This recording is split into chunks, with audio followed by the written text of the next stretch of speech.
Allez, pour terminer ce journal, on va aller avec des fous d'histoire, les Zambiani, le nom de ce peuple qui habitait Samarobriva, Amiens, à l'époque des Gallo-Romains.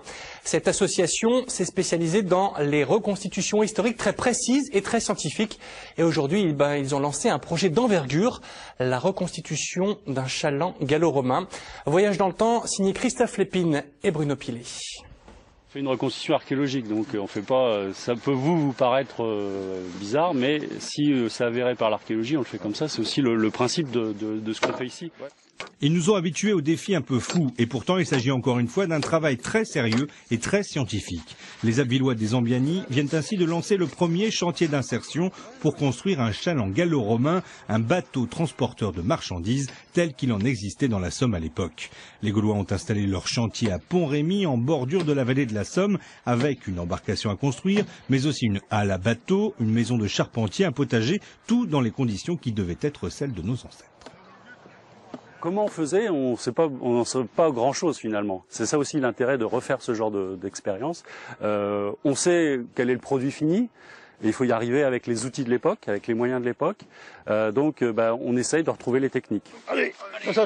L'idée n'est pas nouvelle, et les Zambiani rêvent depuis longtemps de reconstituer cette embarcation qui permettrait de mieux comprendre la vie le long de la Somme. Il en existe des exemples en Suisse ou en Belgique, mais très peu en France. C'est le texte d'un des premiers archéologues qui sert de base au travail des Zambiani. Il y a 200 ans, Laurent Trollet trouve un tel bateau à Fontaine-sur-Somme et le décrit très précisément. Les Zambiani vont utiliser ces bases pour reconstruire le bateau et rappeler aussi l'importance de la Somme et de son embouchure proche de l'Angleterre. La frontière britannique, elle est importante parce que de la Grande-Bretagne vient, entre autres, l'étain et le cuivre pour faire le bronze. Donc on a en fait tout un circuit commercial qui se met en place le long des côtes et sur les fleuves, et la Somme, la baie de Somme et l'ensemble des estuaires picards constituent en fait une base de départ et d'arrivée pour les produits vers les îles britanniques. Les Zambiani ouvriront le chantier au public, et quand le bateau, qui s'appellera Abougnata, fille de la rivière, sera fini, il pourra emmener les visiteurs découvrir le fleuve Somme.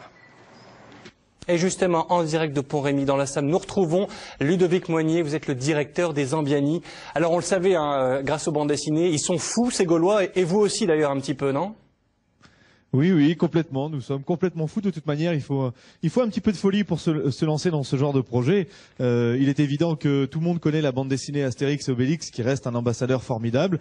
Eh bien, nous, dans l'association Les Zambiani, nous sommes là pour casser les idées reçues et puis montrer le vrai visage de nos ancêtres, les Gaulois, et aussi les Gallo-Romains. On parle souvent de l'archéologie en Égypte ou en Grèce. Il y a une très belle archéologie en Picardie, voire même une des plus belles en France. Alors à quoi ça va servir de refaire un bateau comme à l'époque des Gallo-Romains? Expliquez-nous. Alors mon président Stéphane et Michel, l'archéologue, vous l'ont dit, c'est aussi un projet, c'est d'abord avant tout aussi un projet expérimental. Ça va nous apporter des données complémentaires sur notre connaissance du fonctionnement des chalands gallo-romains, mais ce sera aussi un chantier et un projet patrimonial, touristique, social et pédagogique, puisque bientôt nous allons pouvoir inviter les scolaires à venir nous rejoindre, à voir comment fabriquer ce genre d'embarcation. C'est aussi un projet social, vous aidez des gens à retrouver le travail? Oui, tout à fait. C'était quelque chose qui nous tenait à cœur. L'archéologie, eh bien, on veut essayer de montrer. Déjà, nous, on essaye de la vulgariser, disons-le.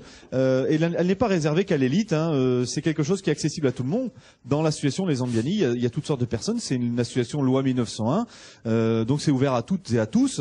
Et il était important pour nous aussi d'insérer des gens et de leur apprendre des techniques et des savoir-faire qui peuvent paraître complètement désuets, mais qui aujourd'hui reviennent à la mode énormément. Vous savez qu'on parle tout le temps de développement durable. Eh bien là, les ouvriers du chantier sont apprendre à faire du torchis, de la charpente traditionnelle, du chaume.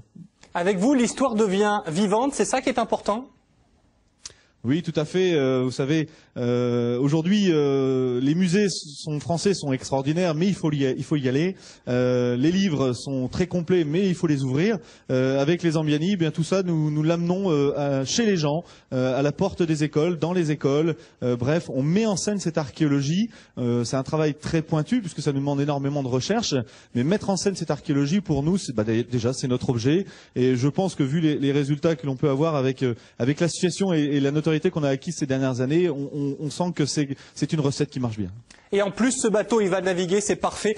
Merci en tout cas, Ludovic Moignet. On essaiera justement de vous suivre quand vous mettrez ce bateau à l'eau. Merci beaucoup d'avoir été en direct de Pont-Rémy dans la Somme.